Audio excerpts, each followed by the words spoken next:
चले कहाँ? कमरे में। हट! ओ आप ही ना। अरे इसमें क्या है? मुझे खाना बनाना है, बहुत काम तो है। खाना मैं हेल्प कर दूंगा ना अरे! तुम्हारी। आदिल!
जोसेफ, जोसेफ उठो ना। कितना सो रहे हो? उठो ना। क्या है? अरे आज संडे है, आज कोई काम नहीं, आज सिर्फ आराम किया जाएगा बस। बट मैन आज बहुत काम है। ये जो घर लिया ना हमने, इसका इंटीरियर करना है। वो तुम देख लो, ये जिम्मेदारी मैं तुम पे छोड़ देता हूँ।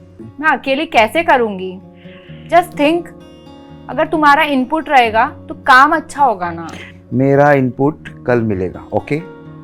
This is not done. मैं तुमसे बात नहीं करूंगी। अच्छा है, थोड़ी देर शांति तो मिलेगी।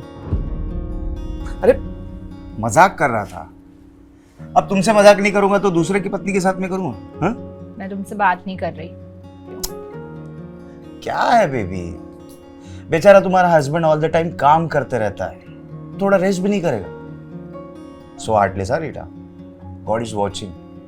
ठीक है, तुम रेस्ट कर लो, लेकिन इवनिंग में पक्का मेरे साथ मिलके इंटीरियर सेट करवा देना। ठीक है, लेकिन अब आराम नहीं किया जाएगा। क्यों? अब रेस्ट नहीं करना?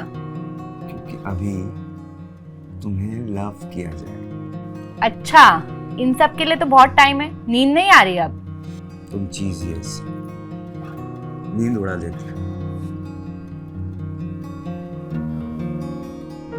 नमस्कार, मैं हूं कंचन अवस्थी और एक बार आपका फिर से स्वागत करती हूं इस क्राइम चक्र के एक नए एपिसोड में, एक नई कहानी के साथ। जोसेफ और रीटा एक हैप्पीली मैरिड कपल थे। उनकी शादी को काफ़ी टाइम हो गया था। एक छोटे से शहर में जोसेफ एक कार रेंटल का बिजनेस करता था। उसके पास कुछ कार्स थी, जिसमें से एक कार को वो खुद भी ड्राइव करता था। जोसेफ मेहनत और लगन से काम करता था और जोसेफ और रीटा ने अभी एक नया घर खरीदा था, जिसका वो इंटीरियर करवा रहे थे। पर कोई तो था जो उन पे नज़र रखे हुए था, जो छुप छुप के उनको देख रहा था। जैसा कि हमने देखा कि एक बुरके में कोई बड़े से बैग में कुछ ले जा रही थी। आखिर उस बैग में क्या था? आखिर हुआ क्या था? क्या ये कोई अपराध की दस्तक थी? पर आखिर किसके साथ हुआ था ये अपराध? आइए देखते हैं आगे की कहानी में।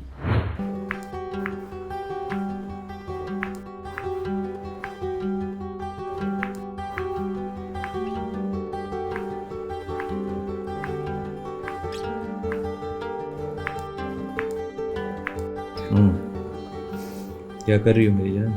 आपके खाने की तैयारी। कभी कभी मैं सोचता हूँ कि ऊपर वाला भी मुझ पर कितना मेहरबान हो गया ना।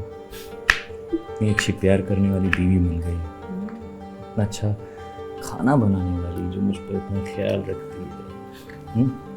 वो क्या है ना, मैं आपसे बहुत प्यार करती हूँ और मैं चाहती हूँ कि मैं आपको दुनिया की सारी खुशियाँ दूँ और गम की परछाई भी ना पड़ने दूँ। ये बात है ना तुम्हारे, सीधा मेरे दिल पे चुभ गई। कहीं मुझे हार्ट अटैक ना आ जाए। ऐसा ना कहें, मुझे डर लगता है। और मरे आपके दुश्मन, आपको तो मेरी भी उम्र लग जाए। तुम्हारी उम्र लेके क्या करूँगा, मुझे अकेले थोड़ी जीना है, जीना तो तुम्हारे साथ ही है। वैसे ये बात भी सही है। चलो मैं अपनी उम्र वापस ले लेती हूँ। तो ले लो फिर, चले कहाँ? कमरे में। हट! ओ, आप भी ना, अरे इसमें क्या है? मुझे खाना बनाना है, बहुत काम तो है। खाना मैं हेल्प कर दूंगा ना अरे! तुम्हारी। आदिल! आदिल! आदिल! आदिल! आदिल!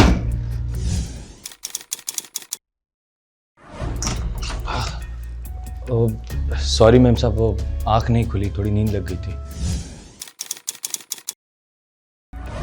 10 बज गए हैं आदिल, और अब तक तुम्हारा नाश्ता तैयार नहीं हुआ। मुझे ऑफिस के लिए लेट हो रहा है। तुम्हें यहाँ काम करने के लिए रखा है, ना कि आराम करने के लिए। मैम साहब बस 2 मिनट दे दीजिए, मैं अभी नाश्ता तैयार कर देता हूँ। कोई जरूरत नहीं है, मैं बाहर जाकर कुछ खा लूंगी। लेकिन हाँ, दोबारा ऐसी हरकत मत करना, वरना अपने नौकरी से ना हाथ धो बैठोगे। मेरी अच्छाई का ज्यादा नाजायज फायदा मत उठाओ। सॉरी मैम साहब।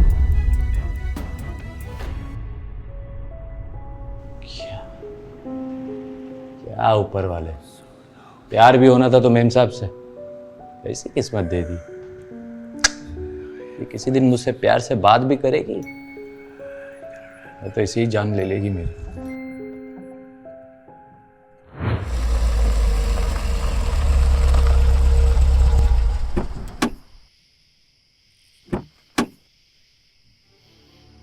मुमताज जी, वो कल मुझे आने में थोड़ा लेट हो जाएगा, एक ज़रूरी काम है। कोई बात नहीं, मैं दूसरी कैब कर लूँगी। वैसे भी मेरी कल एक अर्जेंट मीटिंग है, तो मुझे जल्दी जाना है। नहीं नहीं, उसकी कोई ज़रूरत नहीं है, मैं दूसरा ड्राइवर अरेंज कर दूंगा। Oh, so sweet of you, thank you.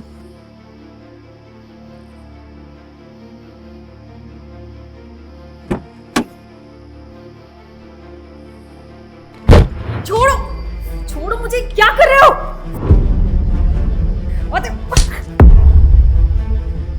आइंदा अगर ऐसी हरकत की ना तो जान से मार दूंगी। मैडम क्या हुआ, आप ठीक है? कुछ नहीं, आप यहाँ कैसे? वो आपका मोबाइल गाड़ी में छूट गया था तो लौटाने आया था।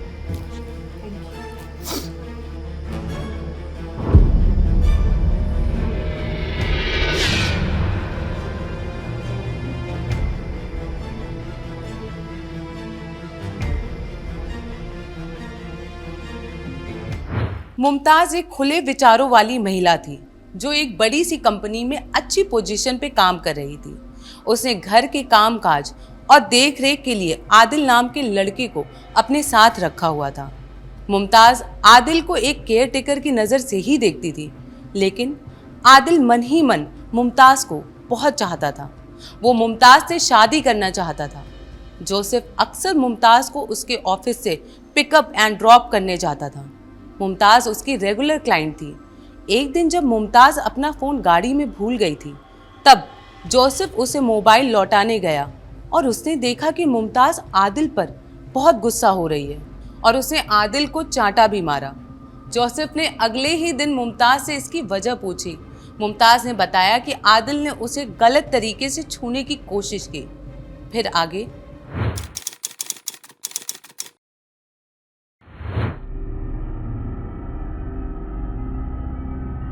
क्या हुआ?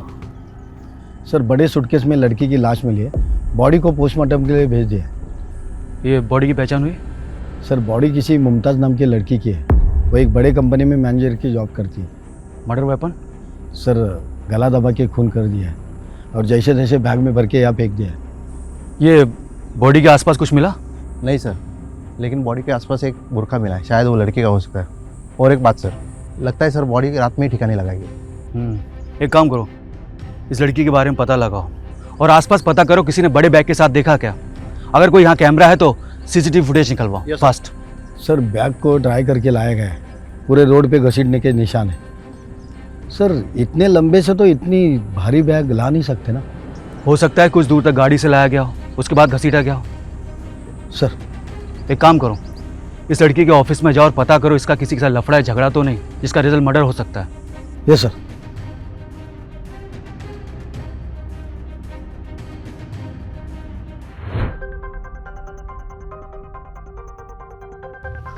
क्या हुआ? सर ये मुमताज का घर है पर लॉक है। ये आसपास देखो कोई सीसीटीवी कैमरा है क्या? दरवाजा तोड़ो। सर।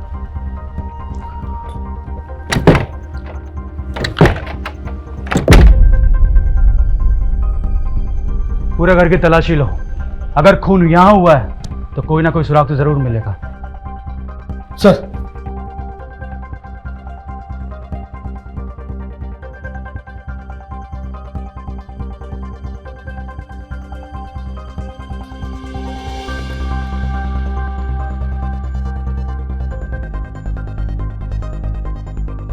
सर ये देखिए सर, ये किसी आदमी के कपड़े, मतलब इधर और कोई रहता है। पता लगा कौन था वो? ठीक है सर।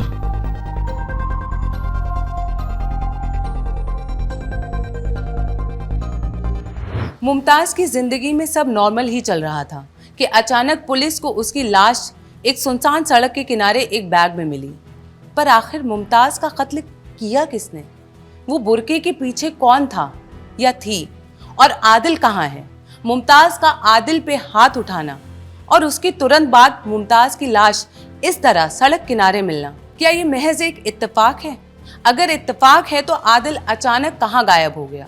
क्या आदिल ने ही मुमताज को मारा है? पुलिस ने मुमताज के ऑफिस में पूछताछ की तो उन्हें पता चला कि ऑफिस वालों को मुमताज की निजी जिंदगी के बारे में ज्यादा खबर नहीं थी। मुमताज अक्सर अकेले रहना पसंद करती थी और किसी से ज्यादा बात भी नहीं करती थी।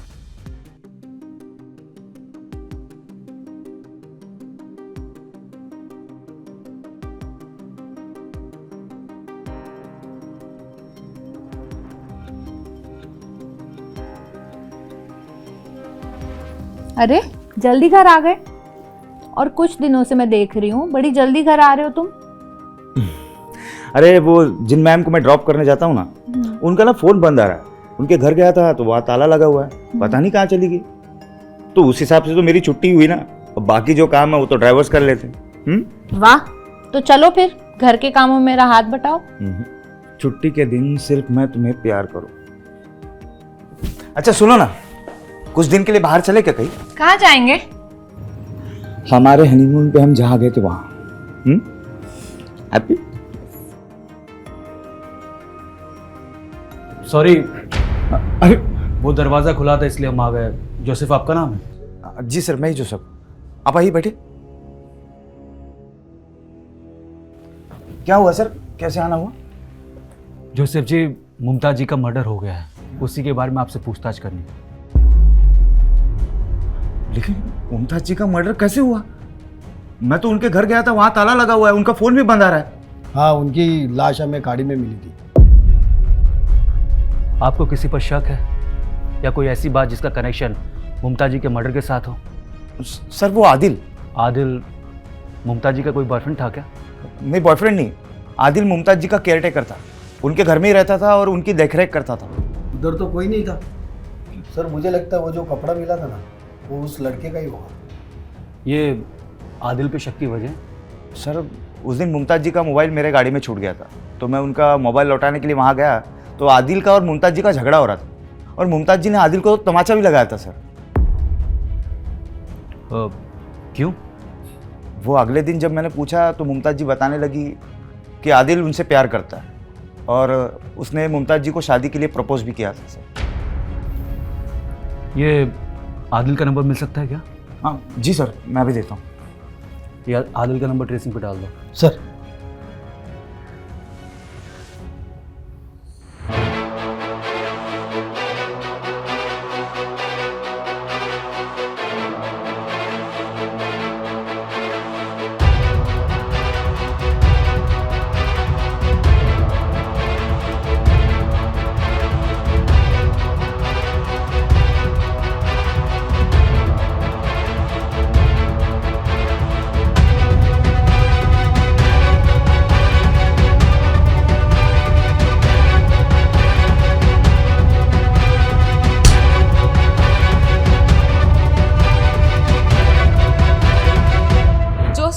पूछताछ करने के बाद पुलिस को ये पता चला कि आदिल ने मुमताज के साथ जबरदस्ती करने की कोशिश की, या यूं कह लो कि गलत तरीके से छूने की कोशिश की, जिसके चलते मुमताज और आदिल के बीच बहस हुई और शायद आदिल ने ही बदला लेने के लिए मुमताज को मौत के घाट उतार दिया।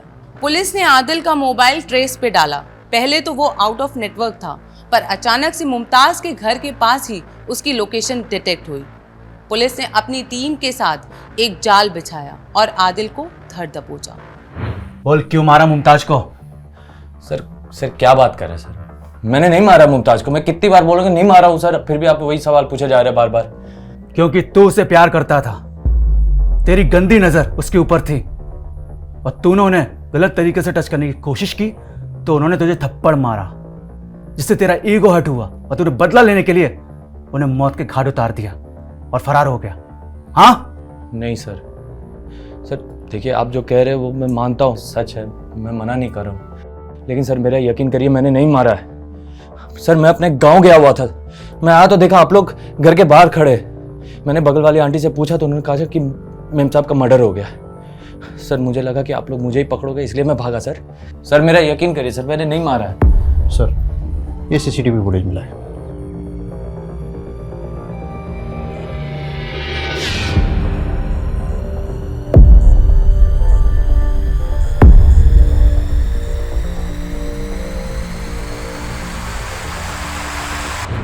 बेटा गेटिंग लेट, क्या कर रही हो यार? आई जाएगी? आ रही हूँ ना। Looking very pretty. चल लेट्स गो। तो जोसेफ जी मर्डर करके कहाँ भाग रहे हैं? सर मैंने किसी का मर्डर नहीं किया सर। सर हम तो छुट्टी मनाने जा रहे हैं, ये भला किसी का क्यों मर्डर करेंगे? ये तो जोसेफ जी बताएंगे ना। नहीं सर, मैंने किसी का मर्डर नहीं किया सर। डेड बॉडी को बैग में डाल के खींचते हुए जो सीसीटीवी फुटेज हमें मिली है उसमें जो घड़ी दिखी है वो आपकी है, और मर्डर स्पॉट के पास जो पेट्रोल पंप है, मर्डर के ठीक बाद आपने वहां से पेट्रोल भरवाई। और भी सबूत हम इकट्ठा कर लेंगे। आपके लिए अच्छा होगा कि अपना गुनाह कबूल कर लें, वरना आपको नीला पीला करके हमें सच उगलवाना पड़ेगा। बोले! सर मैं मुमताज जी को उनके ऑफिस छोड़ने और लेने जाता था। हम दोनों एक दूसरे से प्यार करने लगे थे सर, लेकिन मुमताज को मेरी बीवी के बारे में पता चल गया था।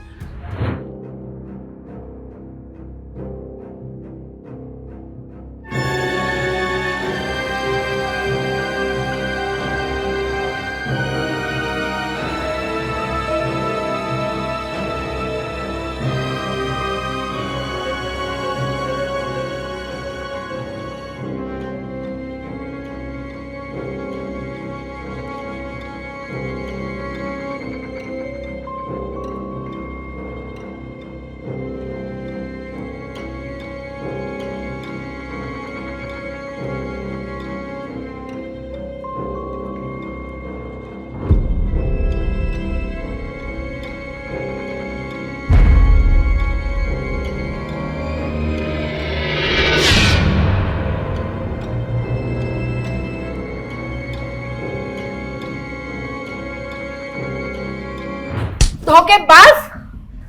मैं तुझे पति समझ के सलाखों में बिठा के रखती थी और मेरे पीठ पीछे तू ये सब कर रहा था। रुकिए रीता जी, प्लीज छोड़िए इसे, प्लीज। सर मुमताज मुझे धमकी दे रही थी कि वो रीटा को सब कुछ बता देगी और मेरी जिंदगी बर्बाद कर देगी। मेरे लाख समझाने के बाद भी वो नहीं समझी सर। तो मुझे बहुत गुस्सा आया और गुस्से में मैं अपना आपा खो बैठा और तूने गला दबाकर उन्हें मार दिया। सर मैं मुमताज को मारना नहीं चाहता था सर, वो तो गलती से पता नहीं। अब पता चलेगा। अब बाकी की जिंदगी जेल में काटना। अरेस्ट करो इसे। सर चल।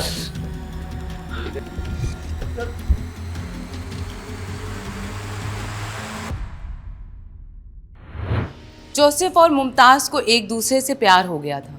मुमताज को इस बात की भनक तक नहीं थी कि जोसेफ ऑलरेडी शादीशुदा है। एक दिन जब मुमताज ने जोसेफ का पीछा किया और उसके घर चुपके से घुस गई तो उसने जोसेफ को एक औरत के साथ रोमांस करते देखा। बाद में पूछने पर मुमताज को पता चला कि वो जोसेफ की पत्नी रीटा थी। मुमताज की तो मानो दुनिया ही बर्बाद हो गई थी। मुमताज ने जोसेफ का पर्दाफाश करने की ठान ली थी, पर जोसेफ ने गुस्से में आकर मुमताज को ही इस दुनिया से विदा कर दिया और लोगों की नज़र में ना आने के लिए बुर्के का सहारा लेकर लाश को ठिकाने लगा दिया। जुर्म कितना भी शातिर क्यों ना हो, कानून से नहीं बच सकता।